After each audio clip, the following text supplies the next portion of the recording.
discover, patch, and automate closing vulnerability gaps in Intune with Robopack. I'm Dean Ellaby. This is Ronnie. Ronnie, you're the CEO of Robopack. You want to introduce yourself, or have I just done it? You already did it. Just done it. That's fine. All right. So let's do a little game. We're going to fill in the blanks. And this is, if you've ever done app patching or app management in Intune, you should be able to help with this. So Intune is something at app deployment. Anyone? Shout out. Really, really good. Anyone? Bad. Bad? Okay. Anyone? I went with great. Actually, Intune is pretty good at app deployment. If you put an app into Intune, you've packaged it as Intune Win, it will go down as a Win32 app to your devices eventually, but it will get there, and it's pretty good at app deployment. App patching with Intune is, anyone? Also bad? Other words, adjectives? Difficult. Exhausting. Non-existent. Okay. Fun? No? Okay. Infuriating? Maybe. Apps, something need updates. Always, never. Ah, crap. Okay. Sometimes, no. Constantly need updates. Okay. So hopefully we agree on the problem. That's where we're at. Would you like to guess how, what was it, Chrome first? How many times Chrome has been updated in the past few weeks? How many releases of Chrome? How many? 25 in a few weeks? Okay, let's take a look. In Robopack, we can just scroll down and take a look at the last version that was released. June 10th. Maybe that's not refreshed, actually, but lots on June 10th, actually. Yeah, lots on June 10th. And then, yeah, maybe a few weeks. That's quite a lot, actually. Or at Zoom. Anyone? Any suggestions? Lots? It's lots. 2 in May. And Firefox, June 10th, a few in May, and Slack, just as examples. So the issue is that applications get updated quite frequently, and we're not in control of when they get updated, because Patch Tuesday doesn't exist with third-party application management. We have Patch Tuesday with Windows devices, right? You know roughly, we're in the UK, so it's Wednesday, but you know roughly when the devices are going to need to be patched. So you can plan for it. You can get some resources in. You can make some plans. With app patching, you just can't. So not only is it not easy to patch applications because you have to do the Intune Win thing every time, you've then got to schedule it whenever the vendors say that you need to schedule it. And then NCSC or whoever it is say you need to patch your devices within 14 days. So then you have to do it within a month. So also, attackers don't wait for Patch Tuesday. So you need to do it because if you do wait for the next Tuesday, then it's probably already been attacked. Can we just use AI to do it?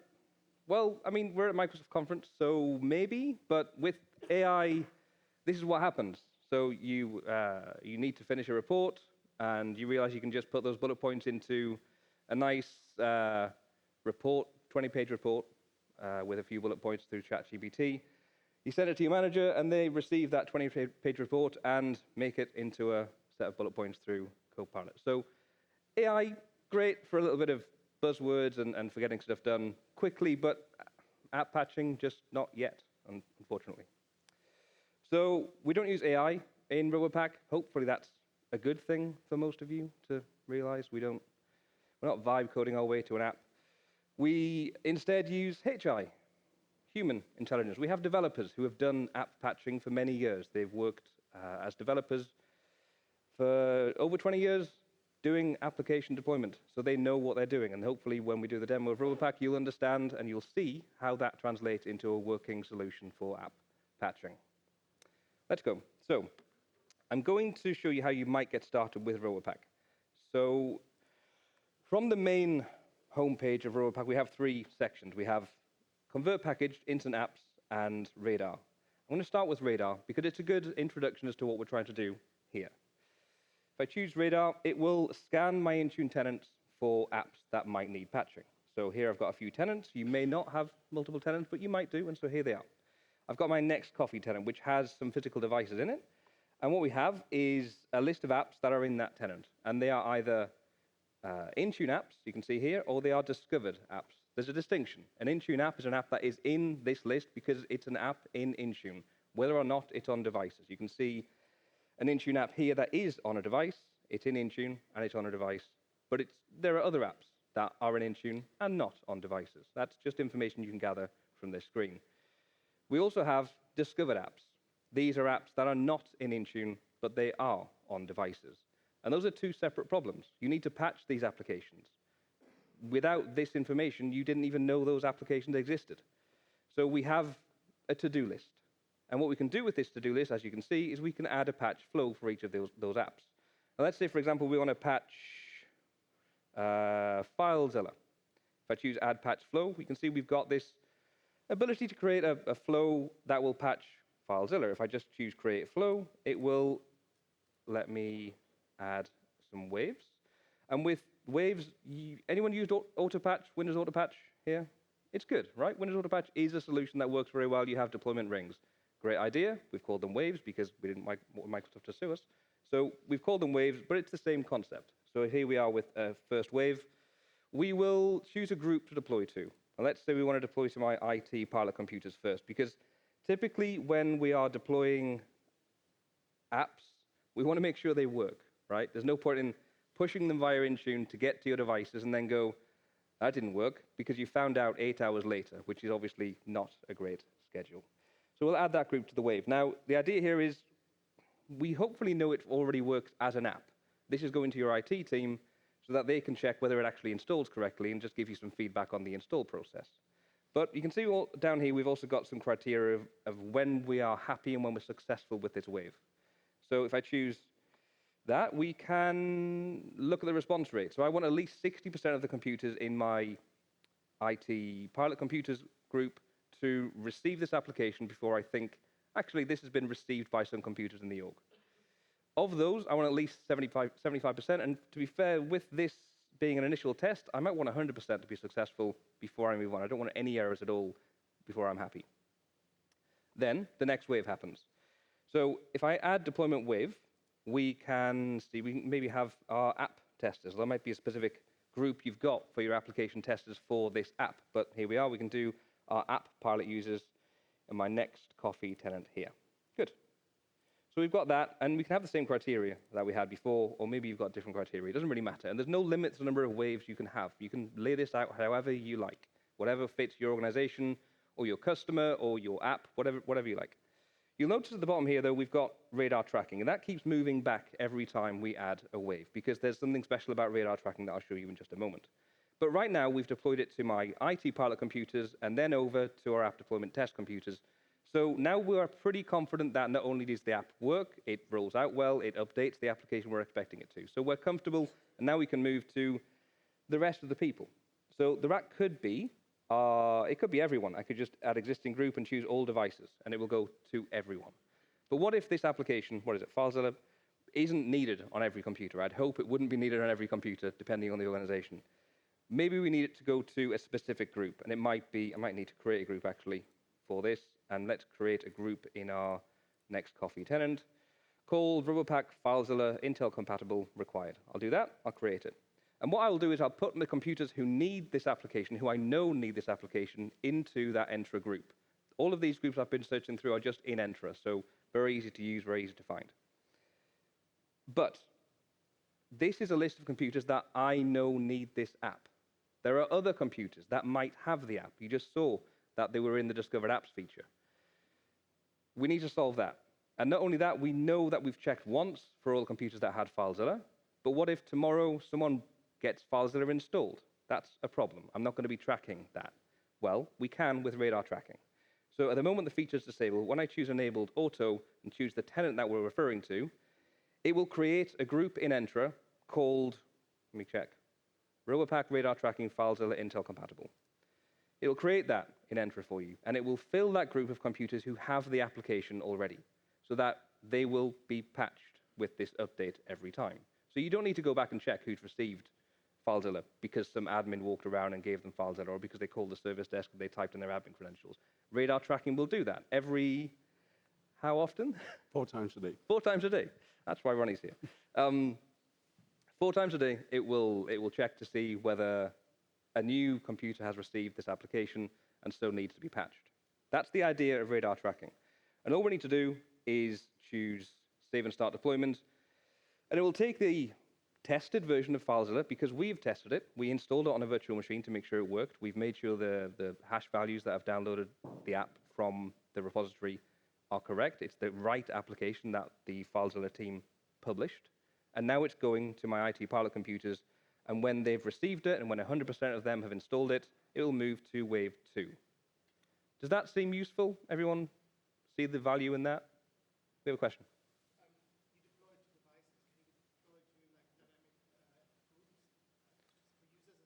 Mm-hmm.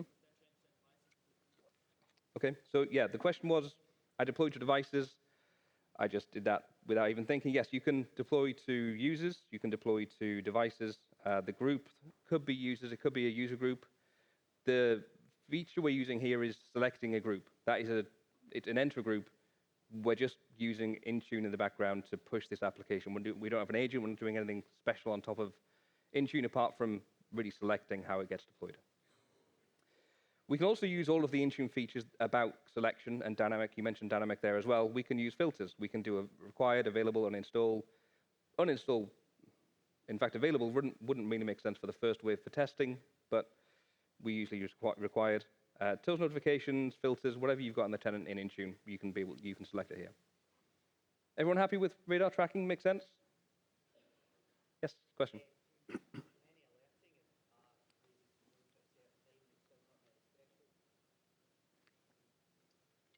Is there any alerting if the wave has been going for a certain time, it's not met its threshold? There is no alerting if it has been going for a long time. We have instead got the ability to set a time limit, which will mean it will hit that time limit, which could be anything from not a lot to 7 days, and it'll move on regardless. Otherwise, it will just sit there in the testing. And you can see it in patch flows. When we go into the patch flows section, you'll see that you can see it's currently in a certain wave, and you could move it forward. Question, John?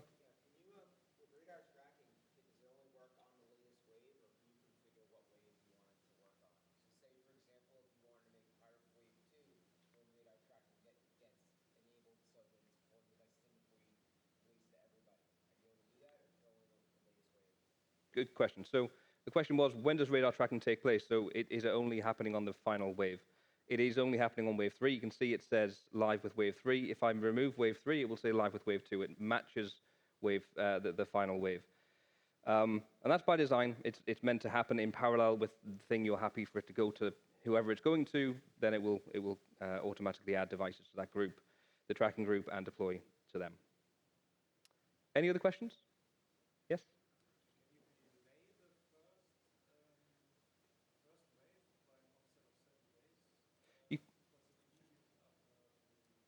You can't delay the first wave. So the question is, can you delay the first wave for 7 days? You can't delay the first wave. The testing needs to take place as quickly as possible, and it happened within 30 minutes of the app being released by the vendor. You could put a set of VMs in there if you wanted to, and just make it go to them first. It'll install, and then you can add a delay after that wave before it moves to the next one. Another question?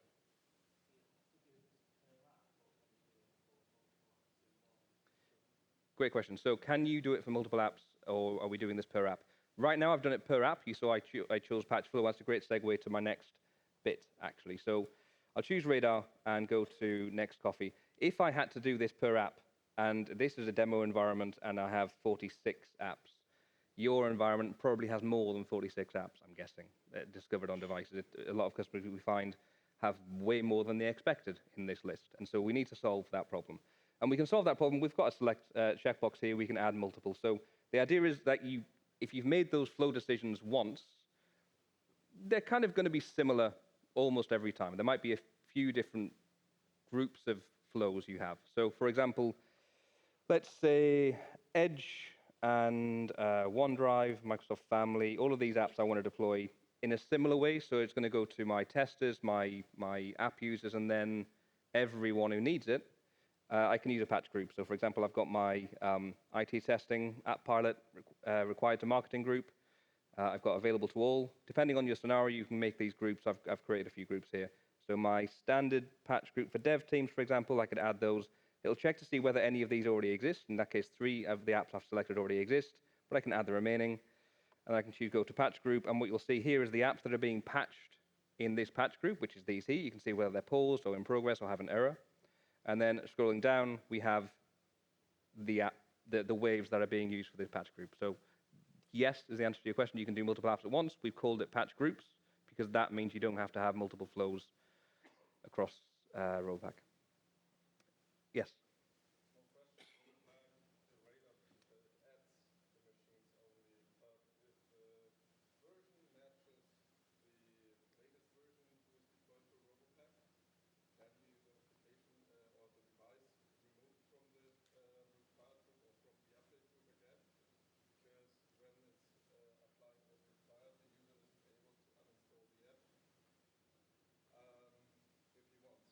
Yeah.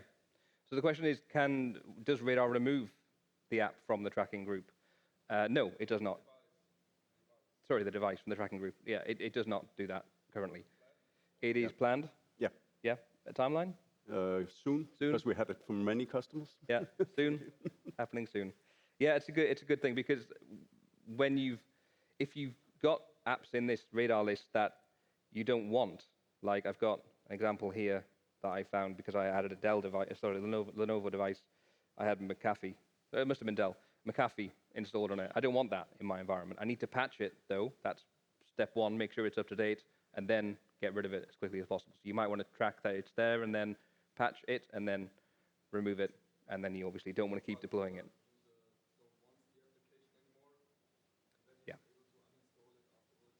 Yeah. There's improvements we need. This feature's been out a couple of weeks, so we're fixing it and updating it as we find things that need updating.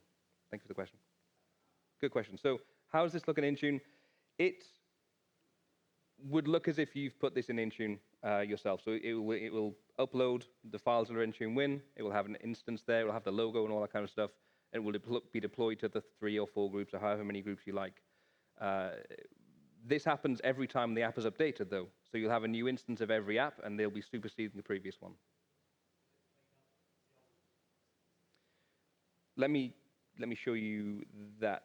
I don't have time to show you that. But it will not clean up the existing app, the superseded app immediately. You can control it. You can say every 1 or every 2 you want to keep 2 or 3 or 4 or up to 7 superseded apps, and it will clean up as it needs to.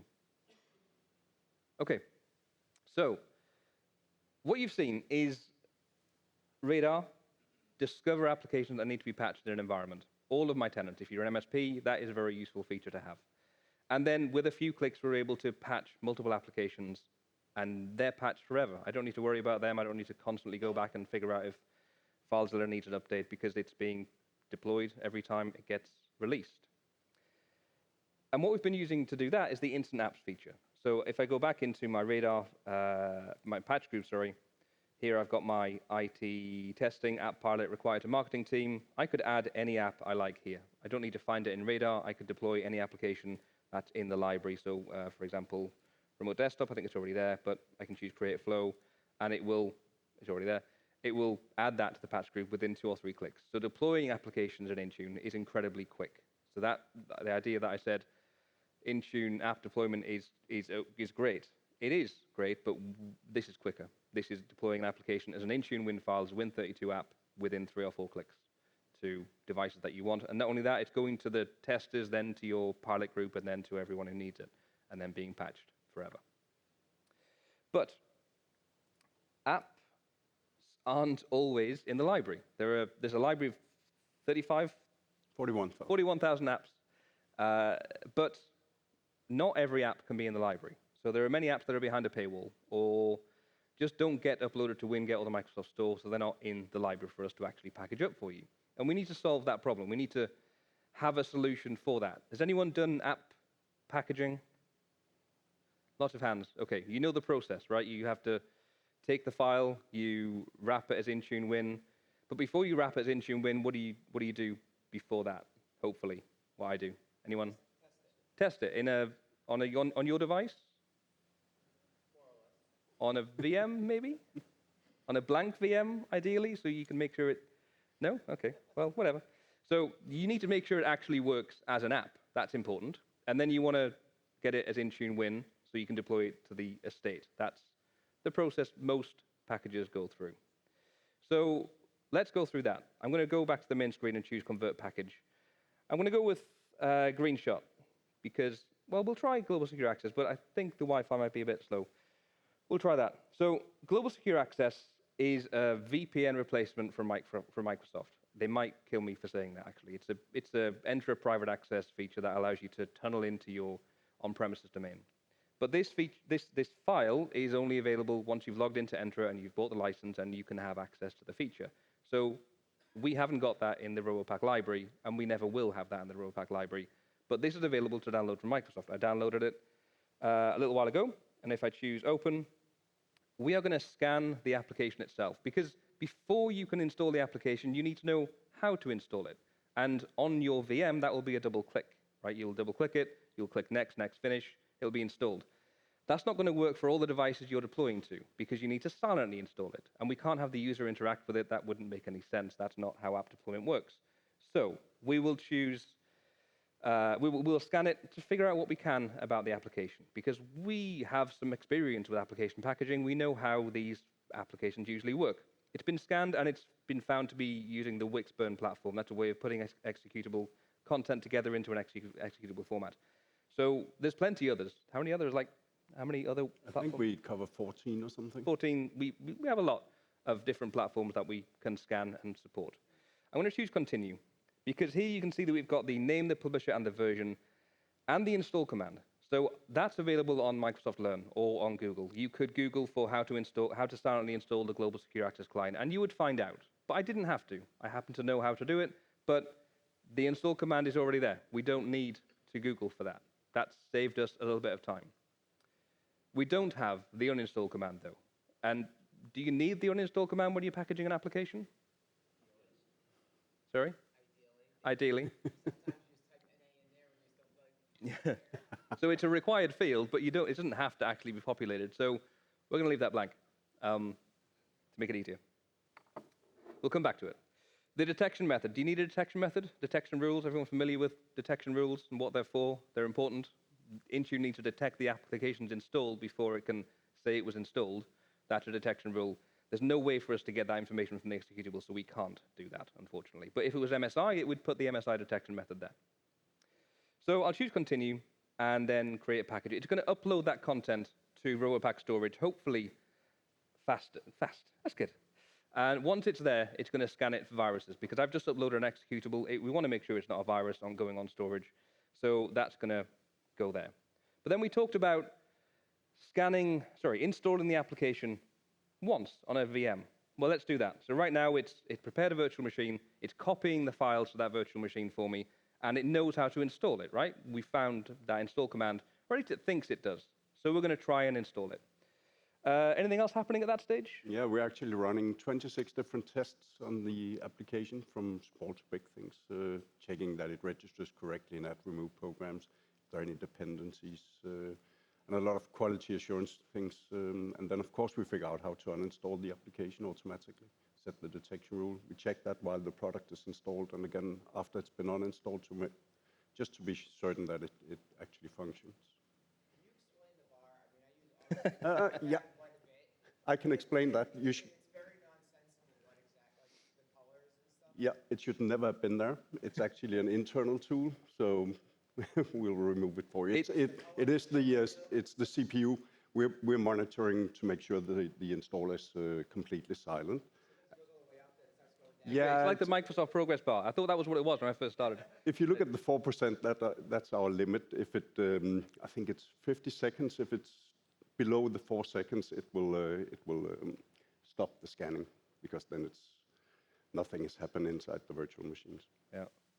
Okay, so you can see it's uninstalling, or at least it's trying to, because we installed the application on the VM. We were able to look through the registry and find the uninstall command, which is useful, because that's what you probably would have done, or you would have Googled it and found the uninstall command. But it's possible to get from the registry for most apps, so it did that for us, which is useful. It also got the detection method. If I scroll to the bottom, you can see we've got the detection rule that it used to get the fact that it was installed, and it checked that that was removed when the uninstall was finished, because we managed to do the uninstall. We have a green tick, which is useful, so I'm going to choose app documentation.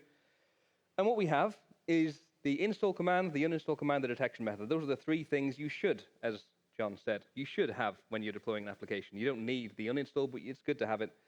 If I scroll down, you can see everything that happened on the computer during the install, which is useful if it didn't work, or even if it did. During the uninstall, everything that gets added to add and remove programs, including the one that gets shown to the user as a primary. Every file that gets put on the computer, and every file that's left over afterwards when it's uninstalled. There's a lot of mess that gets left behind. In this case, it's .NET, which is okay, because you don't want it to remove .NET in case something else is using .NET, but that's what it's done here. And then at the bottom here, we've got everything that happened during the registry changes when the application was installed. So that's just packaged a custom application that wasn't in the library. And to be fair, it took me like 5 minutes to go through that, but I clicked once or twice. Well, 2 or 3 times. Does that look useful? Everyone think that's... I was massively impressed. I didn't make it. I think that's incredibly impressive that it does the end-to-end process of packaging an application for us. There are 2 questions. Yes?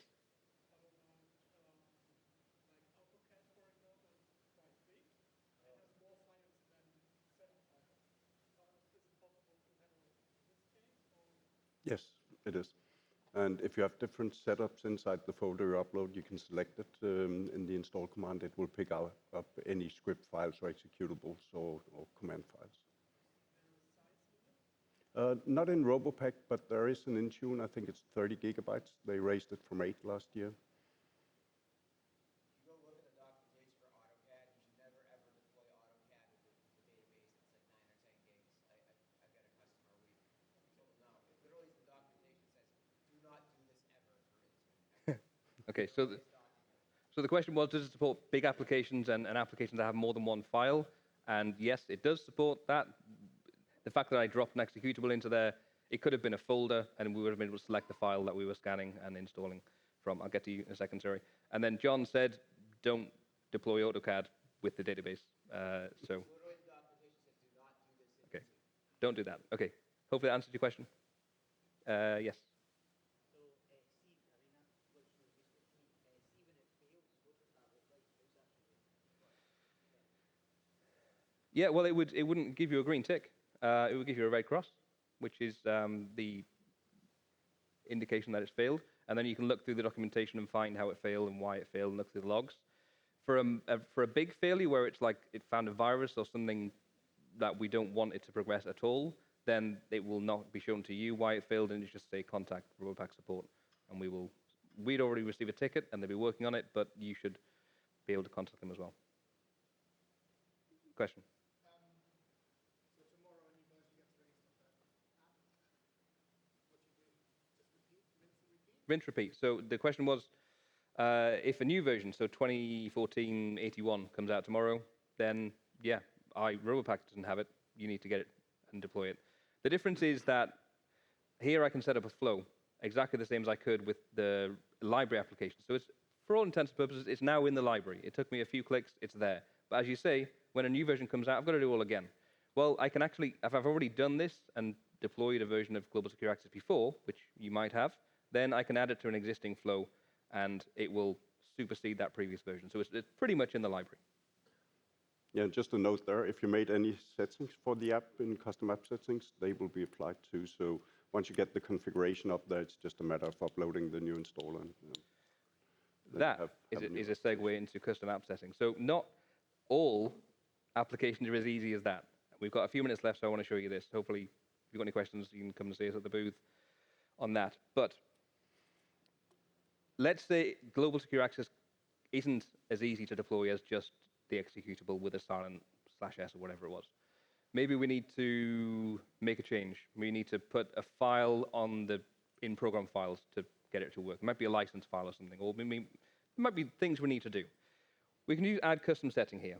And with add custom setting, if you've got multiple tenants, you can choose different tenants at this screen here as well. So for example, I can have this. And what you'll see, let me just quickly zoom out so I can show you what's happening. All the changes that I'm about to show you, we can choose per tenant. So that's useful. But let's zoom back in, and I'll show you what these are.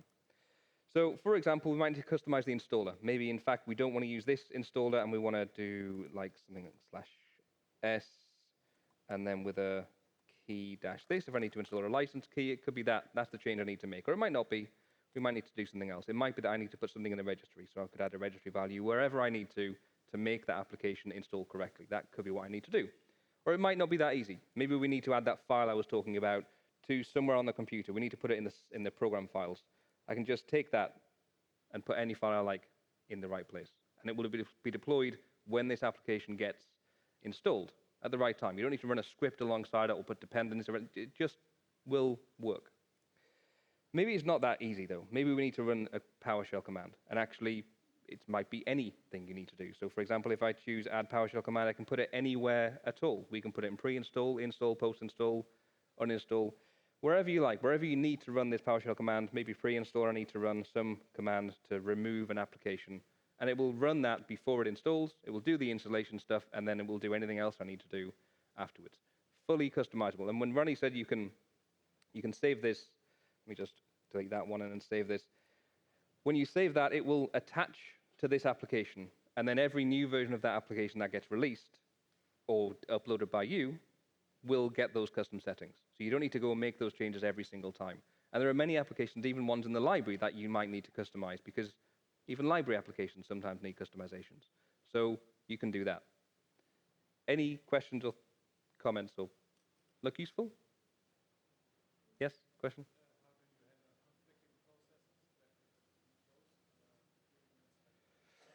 So the question is, how do we handle conflicting processes? So if global secure access is already running, for example, or if there's another app that needs to be closed before you can install this application, we use the PowerShell application deployment toolkit, which allows us to specify the close apps.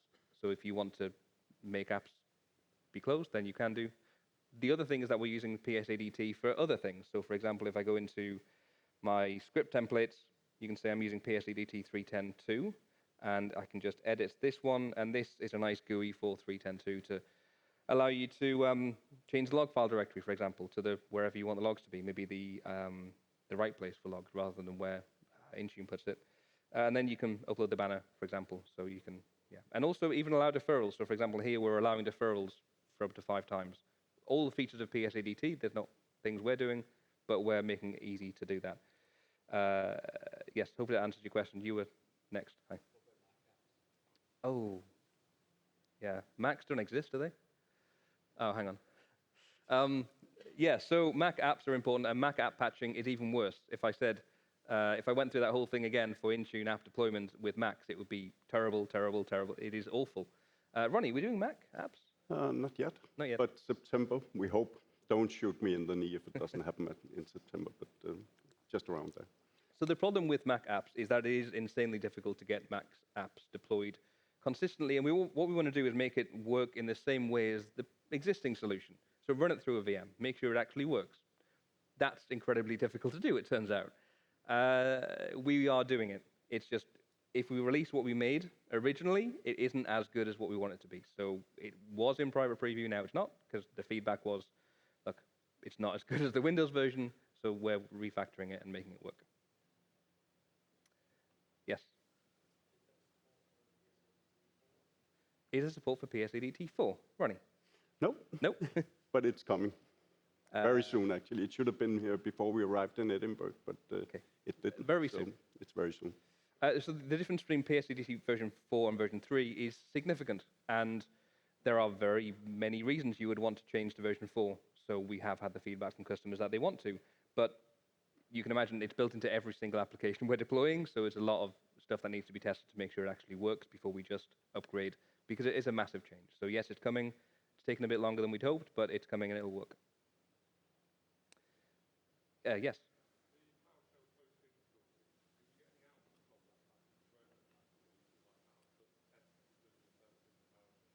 Back into Robopack.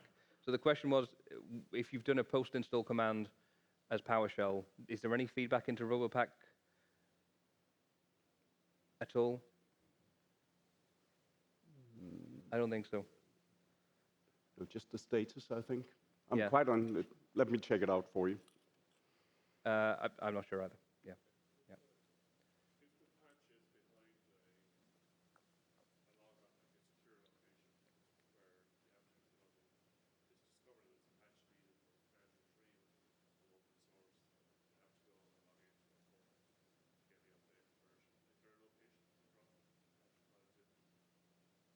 Yeah, okay. So, so the question is if the library doesn't have it, right?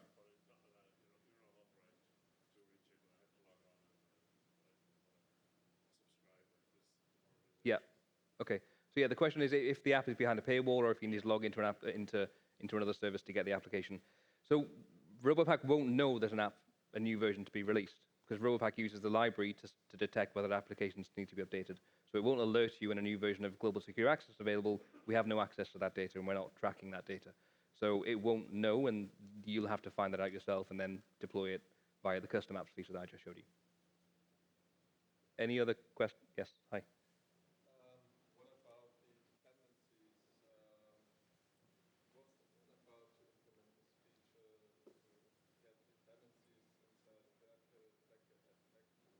Yeah, so dependencies exist. Thank you for the question.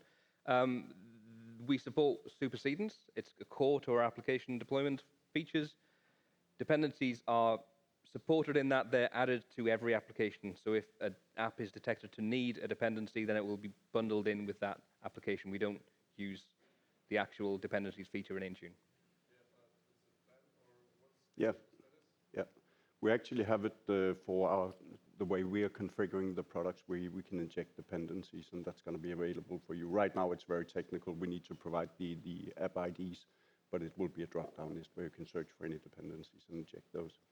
And I think we're going to make it in two different ways. One way you can just inject it into the script, and the other one where you can set the dependency directly in Intune. Okay, we are at time. I'm being told to hurry up. We have a QR code to win a robot. If you would like to win a robot, please do. If there are any more questions, because I haven't answered all the things that you could possibly ask, please do pop to the booth, the Robopack booth. You can't miss it. It's 4 meters tall. It's in the expo hall. So come along and see us, and we would gladly answer any questions. I might not be there, but the whole team is there. Almost the whole team is there. So please come along. That robot will be drawn, I think, at the closing note, which I'm also doing. So maybe that will be there. But thank you all for joining. It's been wonderful to talk to you all. Hopefully, Robopack looks like a good solution for you. Thank you.